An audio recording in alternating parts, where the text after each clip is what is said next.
My name is Jack Monroe. I'm 42, a staff sergeant with the 82nd Airborne. 13 years of marriage ended with one cold, heartless file she emailed me from the comfort of our home. I was in Kandahar 4 months into deployment when her email landed. Subject line: "Let's be adults about this."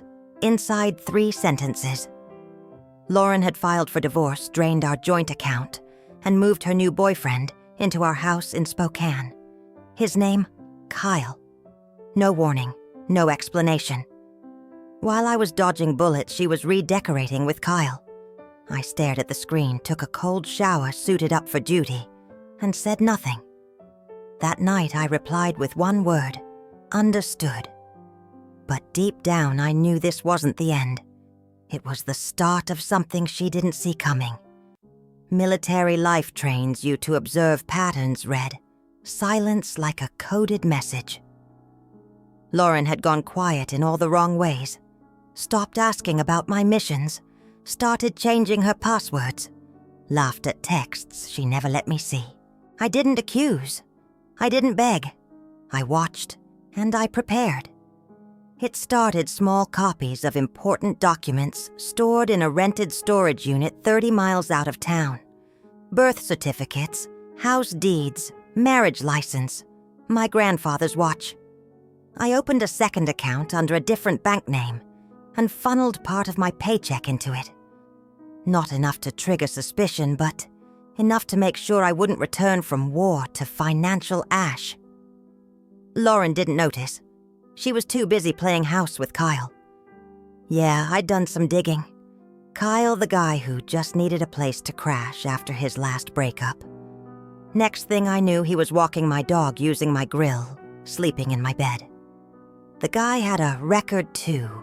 DUI fraud, the kind of sleaze, who smells opportunity and vulnerability. And I'd left Lauren vulnerable by being overseas. But the thing is, I didn't just go to war for my country. I went to war with foresight. And I don't leave missions incomplete. 6 months before my deployment, Lauren said something that should have set the whole forest on fire. I'm tired of being alone all the time. I didn't sign up to be a military wife. And I just nodded like a fool with a blindfold on. But something in her tone clipped me. Cold. Final. Like she'd already made a decision, and I was the last one to find out. So I started putting up mental sandbags. I reviewed the veteran housing loan. Noticed the house was under my name only. Never added hers to the mortgage. Lucky mistake. She thought she had leverage. She didn't realize the ground beneath her was quicksand. Every joint account had a mirror account she didn't know existed. Every key she held had a lock I'd already changed, digitally. She emptied our savings queue. That wasn't all of it. She filed for divorce, great. I'd already consulted a lawyer friend in Denver a year earlier. Just a casual, what if I told him? Turns out that what if became my insurance policy. Lauren didn't know I'd set up remote access to our home security cameras either. From a base in Kandahar, I watched Kyle walking around in my Seahawk sweatshirt. I watched Lauren make pancakes in the kitchen I renovated during my last leave. She laughed like a woman who'd never been married, like 13 years was just a draft she forgot to delete. I didn't feel heartbreak. I felt math. Every movement, every betrayal, every transfer, it was just data. And when you have enough data, you can predict behavior. You can set a trap without lifting a finger. Because the truth is, Lauren had already chosen her battlefield. She just didn't realize I'd been drawing the map. People like Kyle think soldiers are all brawn, no brain. But they forget we read terrain, we learn enemy patterns, and we wait. So I waited, and I watched, and I planned. I wasn't coming home to reclaim her. I was coming home to reclaim what was mine, and make sure they understood what it costs to betray someone who's trained to finish what he starts. 2 weeks after the divorce email, I stopped being Jack the husband. I became Jack the shadow. It started with a bank notification. One transaction. $88,500 gone in a single sweep. The account Lauren and I once called ours now held the $22.37, the kind of number you'd expect from a rejected vending machine card. Lauren didn't just leave me. She stripped me bare, and she moved fast. The signs of Kyle were all over it, fast, sloppy, overconfident. But moving quickly without cover always leaves a trail. They forgot that I built a career studying patterns in chaos.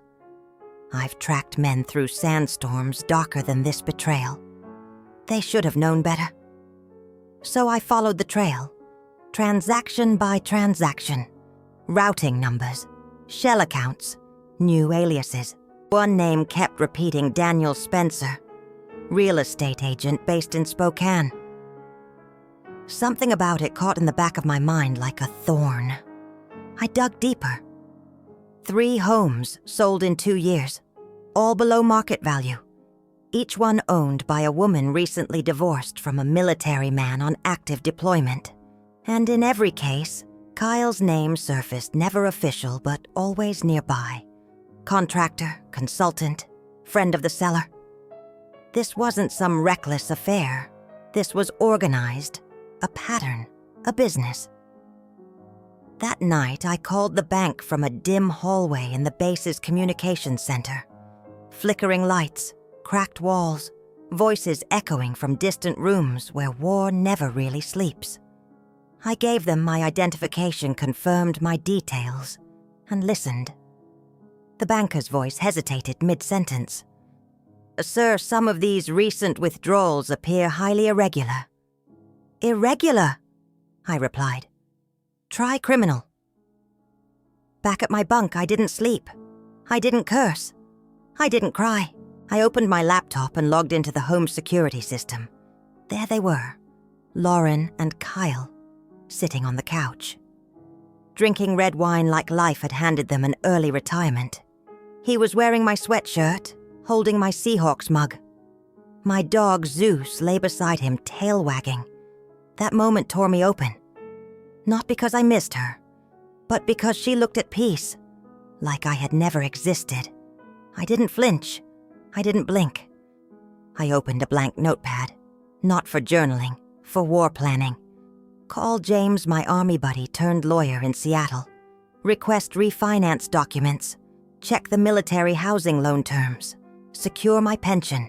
Investigate Daniel Spencer's real estate license and history. Say nothing. Move quietly. At 5:00 a.m., I sent James a message. Subject line: need legal help. Discreet. Urgent. 20 minutes later, his reply arrived. Secure line. Call now. He skipped the greetings. "You're not going to like this," he said.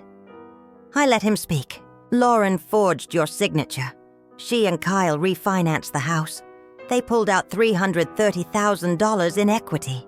Spencer processed it. Kyle is listed as a co-borrower." I let the silence hang. Then I asked, "She forged my name on a federal housing loan?" "Yes." "This isn't just theft, Jack. This is federal fraud." Something shifted inside me. It wasn't heartbreak. It was target acquisition. I didn't cry. I didn't rage. I planned. I flew back home without making noise. No announcements. No social media. Checked into a roadside motel under a name I hadn't used since my Iraq days. Then I met James at a diner an hour outside of Spokane. He handed me a folder. Thick, labeled, precise. "This is your map," he said.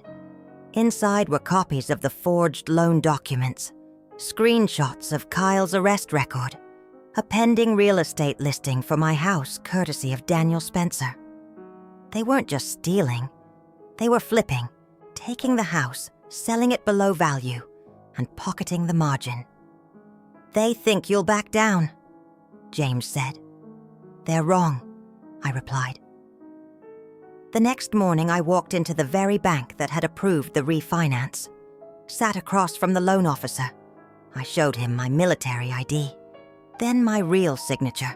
Neat, consistent, unmistakable. He went pale. This is forgery." "I know," I said. "I've already filed a police report.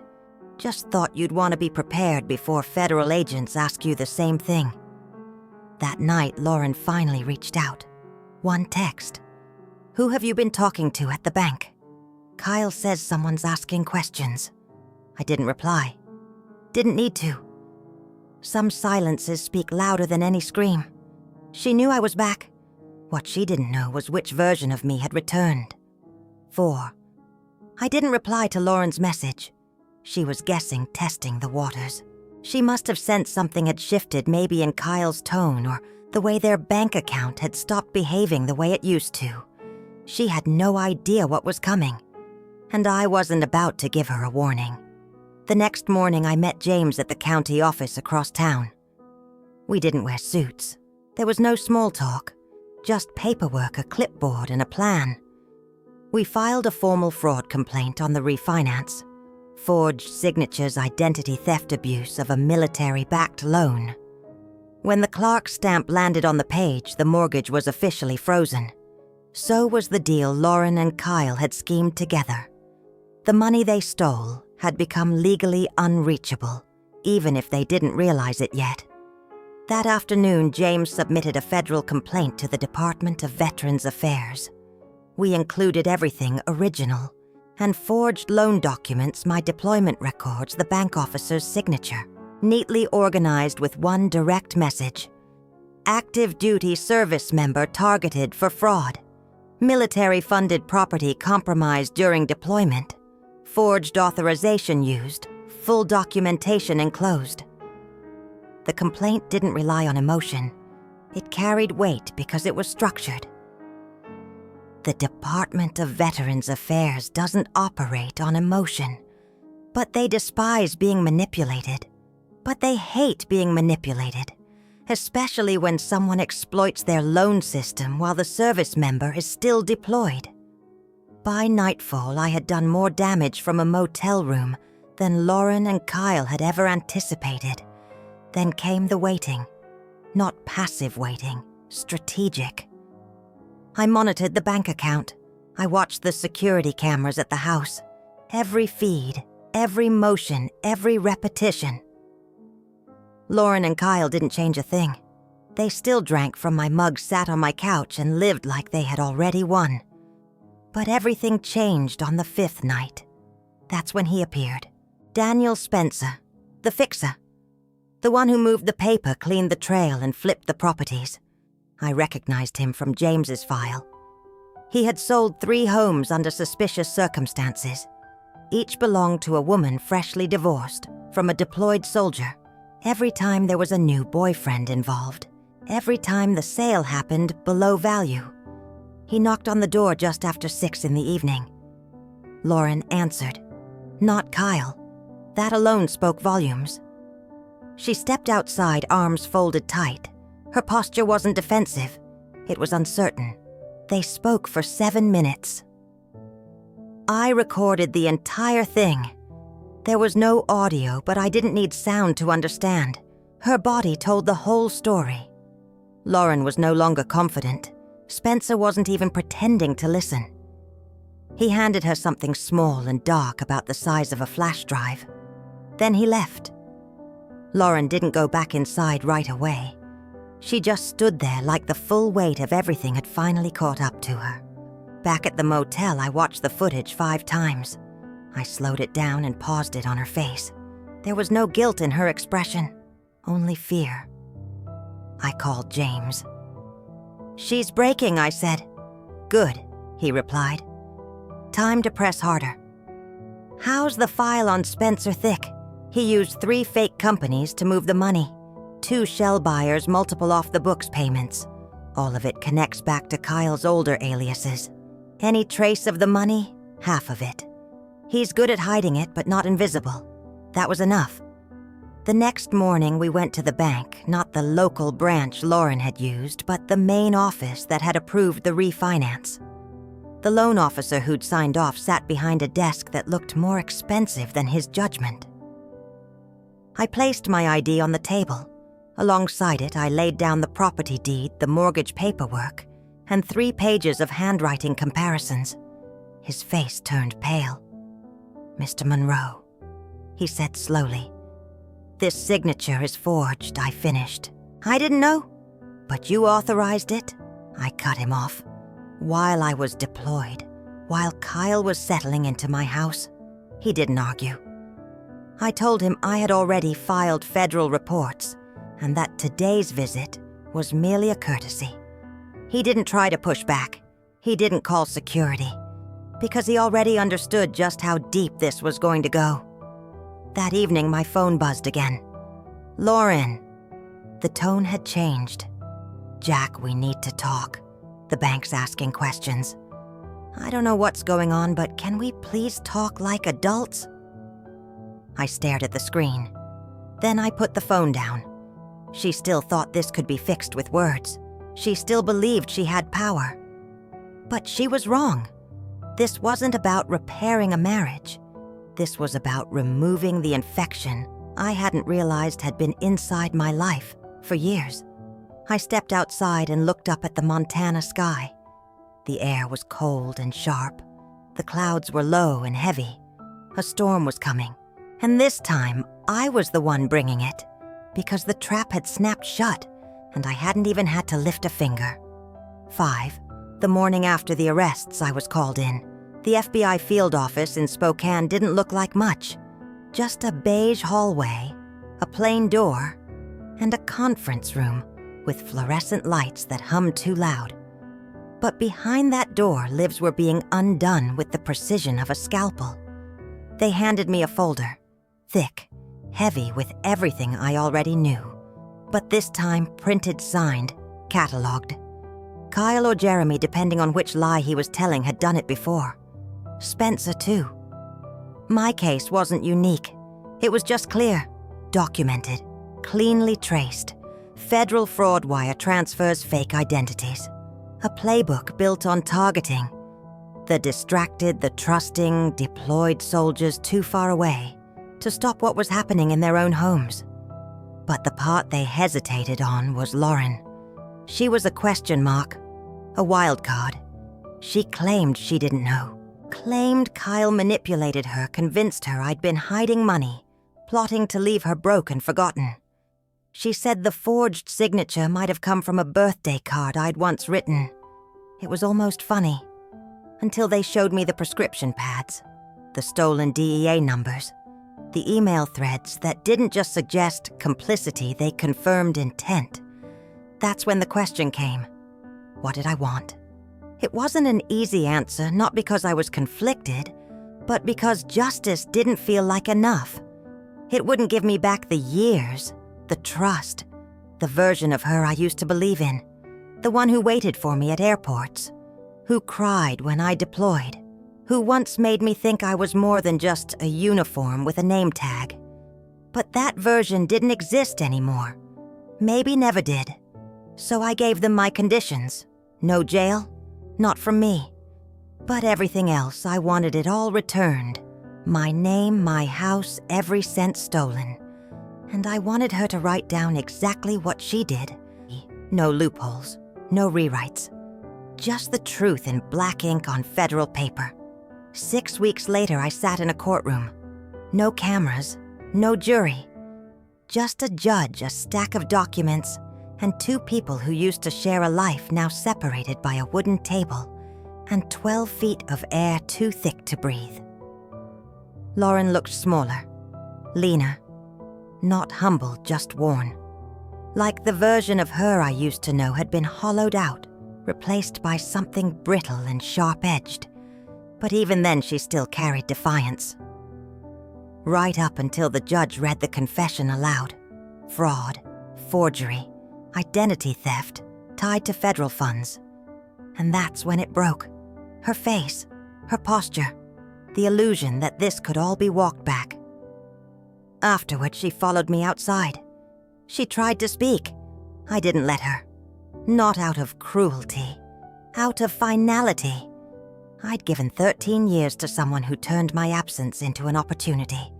And now there was nothing left to discuss. She said my name as I walked away. Once, but I didn't turn back. Some chapters aren't closed with closure. They're closed with silence. 1 year later, I stood at the edge of a pine-lined creek in Montana, watching Scout, my German shepherd, chase shadows in the water. The air was clean here, bracing. The kind of cold that didn't sting, just reminded you were still alive. I'd sold the old house. Too many ghosts in those walls. Bought this cabin with the equity 2 bedrooms, 10 acres of quiet and no neighbors for miles. A place where nothing moved unless the wind allowed it. I took early retirement, 20 years of service. I'd given enough to my country, to Lauren, to a life that no longer fit.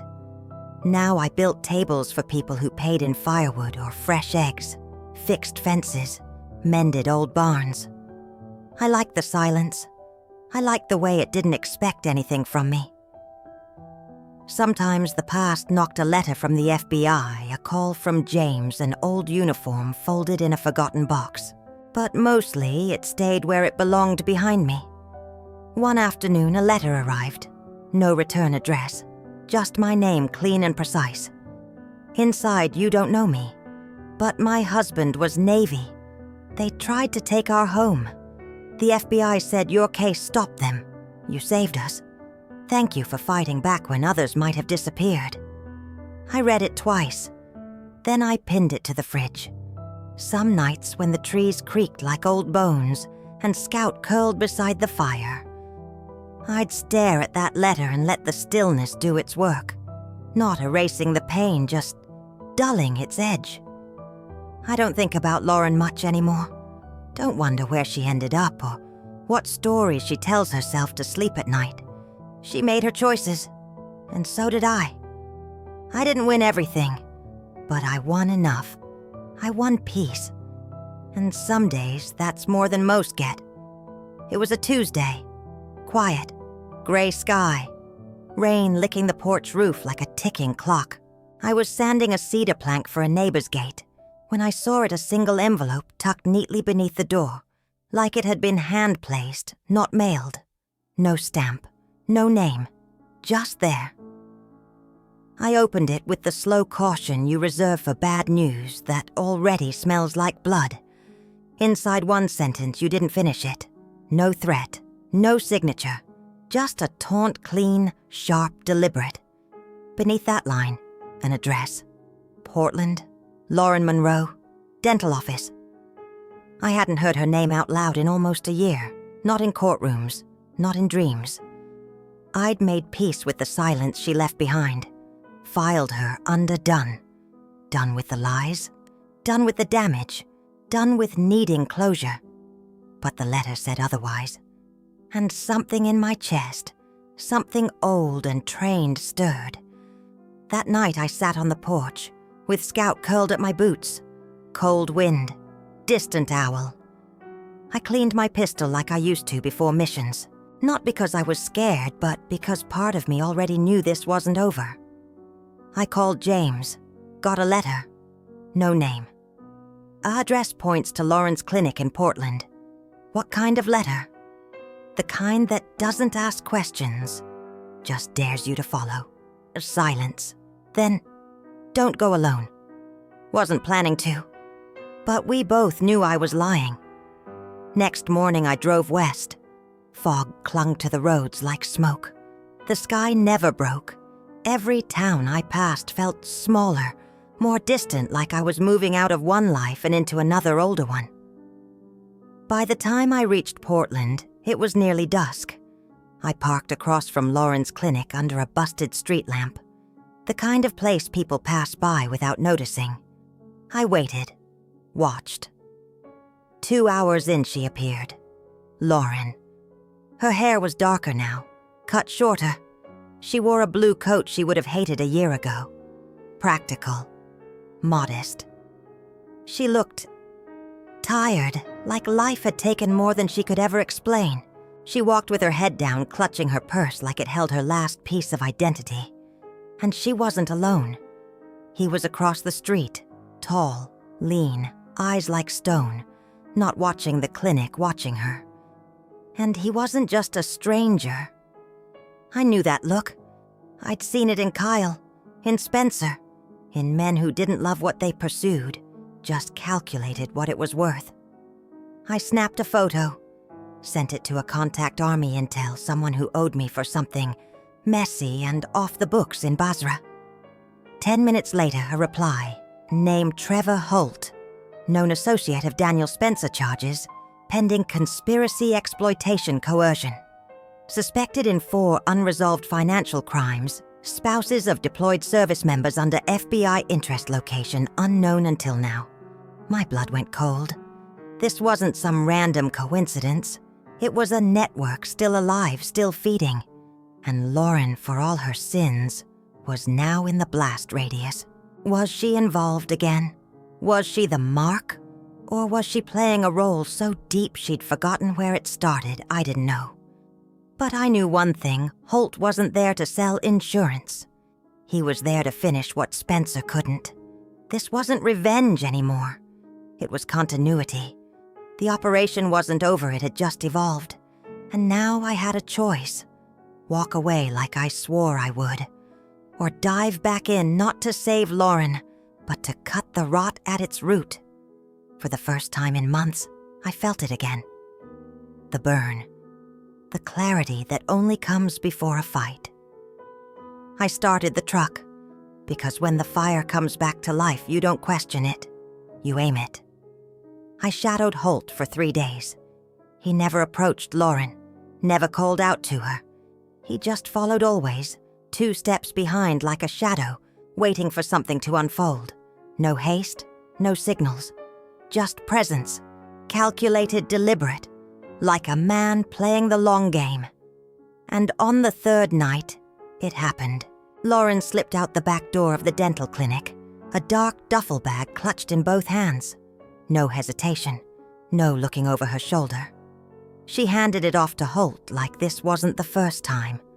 Like it was routine. No fear in her eyes, no second guessing. That's when I knew she wasn't just caught in the storm. She was part of it. Or at least, she wanted someone to think she was. I showed up at her door that night. No call, no warning. She opened it without surprise. No sharp inhale, no flinch. Just a quiet stare like she'd been expecting this knock for days. The silence between us was thick, not with guilt, but with unfinished business. Years of it. She didn't speak. Neither did I. Then, without a word, she handed me a second phone. Preloaded, clean, anonymous. Inside messages, logs, photos, evidence. Holt wasn't just running solo. He was being watched. And Lauren. She was working both sides, feeding intel to the feds while pretending to play along. She wasn't just surviving, she was weaponizing trust. I didn't say I believed her. I didn't need to. She saw it in my face. I wasn't there to forgive. I was there for truth. She gave me a time, a place, Dock 9, 11 a.m. tomorrow. Holt would meet the buyer. She'd be there playing her part. They trusted her. But if the veil slipped, if Holt caught even a flicker of doubt, there'd be no second chances. I left without another word. The game wasn't over, but tomorrow it ends one way or another. Dock 9 sat at the end of the city like a scar nobody remembered to clean. Fog crept in off the water. Steel rusted where paint had once pretended to protect it. This place wasn't made for witnesses, only for endings. I parked 100 yards back, engine off windows, cracked. Scout wasn't with me. He would have sensed the tension, the old weight pressing down like a loaded rifle in my chest. At 10:58, a black truck rolled in. Black, tinted, illegally invisible. Holt stepped out sharp as always. Lauren followed slower, shoulders drawn in. Not fearful, just bracing. Like she knew something was coming but didn't know which direction it would hit from.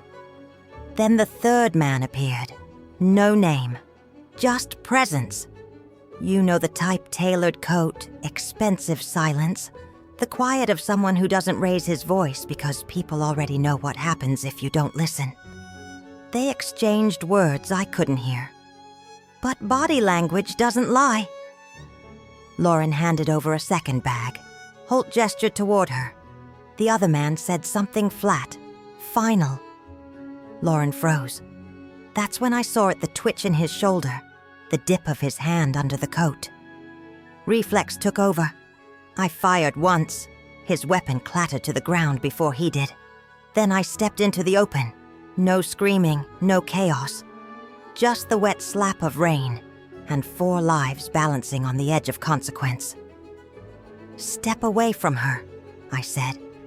They didn't move. But the balance shifted. Lauren didn't scream. She didn't hide behind me.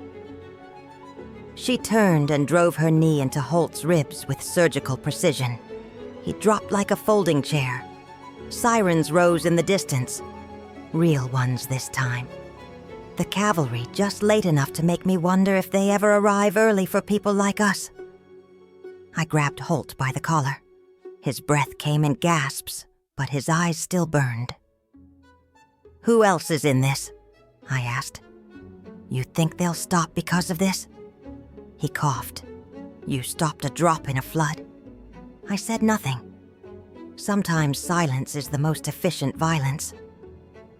The agents arrived seconds later. Orders barked, guns raised. I lifted my hands, dropped my weapon. Lauren did the same. I saw Patel cutting through the chaos. She reached me with a nod. "It's done. We got everything, the audio, the cash trail, the real estate ties. Lauren's wire paid off. And her." I asked. "She walks." She was deep, too deep. But she delivered. I turned. Lauren stood alone, soaked in rain hair clinging to her face. She didn't look victorious. She didn't look saved. She looked done. And maybe that was all either of us could ask for.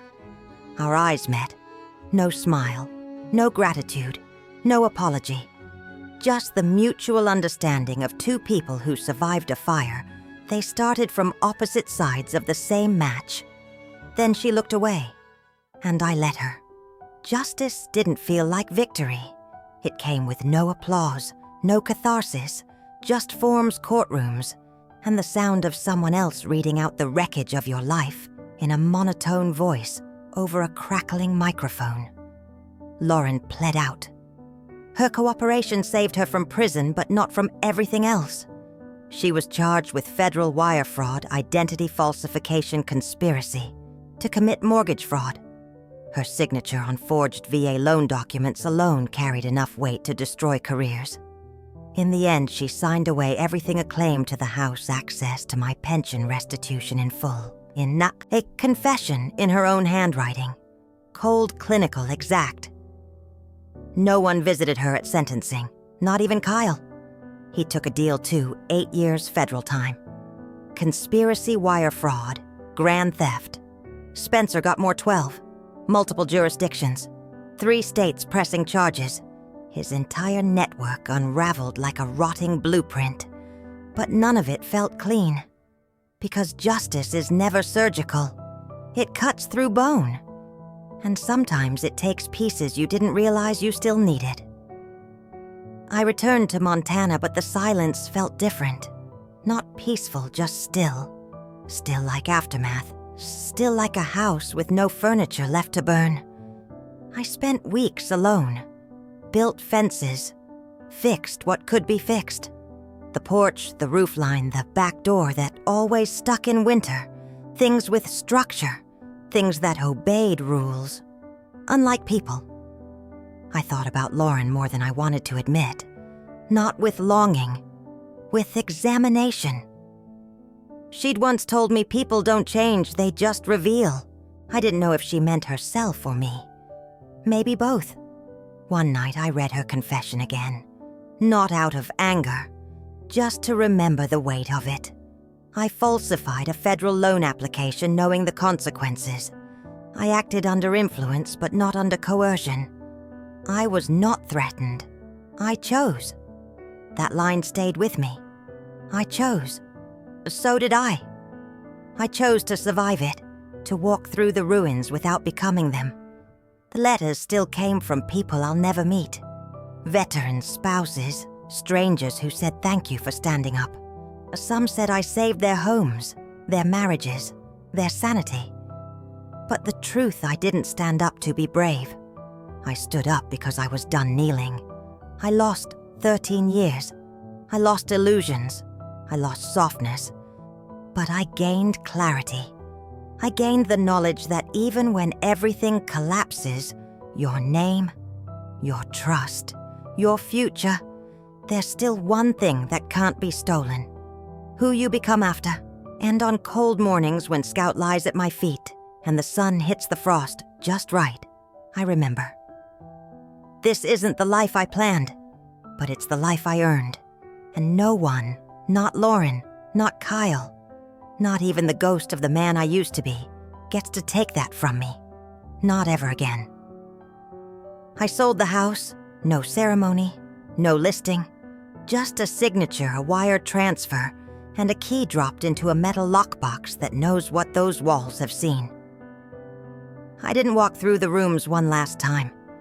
Didn't say goodbye to the porch where I kissed her or the kitchen I rebuilt with my own hands. Some doors you don't close, you let them rot. I moved north, bought a piece of land where the trees grow wild, and the only thing louder than the wind is your own breathing. 10 acres a stream and an old-fashioned cabin that hasn't seen love since the Cold War. That suited me. The roof sags. The floorboards buckle in the winter. The pipes howl at night like wounded animals. It was perfect, because this time the broken things weren't metaphorical. I retired from the Army after 20 years. Full pension, clean record, no ceremony, no candy. Just a handshake and an empty locker in silence. People said I should be proud. Pride doesn't come when the price is still there. I work with my hands now, real work. Wood softens when you push it just right. Nails hold when hammered straight. No grades, no lies. Just craftsmanship and the silence that follows when something is finally done. I have a dog, German Shepherd, Scout, found at a rescue. We didn't connect at first. He growled the first night, refused to eat the second. But by the third night, he lay by the fire and slept like a man who had stopped running. Maybe he saw the same thing in me. We hiked, no trails, no plans, just woods fog and occasional echoes of something neither of us wanted to chase. Some days I didn't speak to a soul. I repaired, I built, I rested, I breathed. Not deeply, just enough. One morning I checked the mailbox I hardly ever used. A letter, no name, no address. Just black ink handwritten on cheap letter paper. You don't know me, but because of what you revealed, my husband is home, the house is still ours.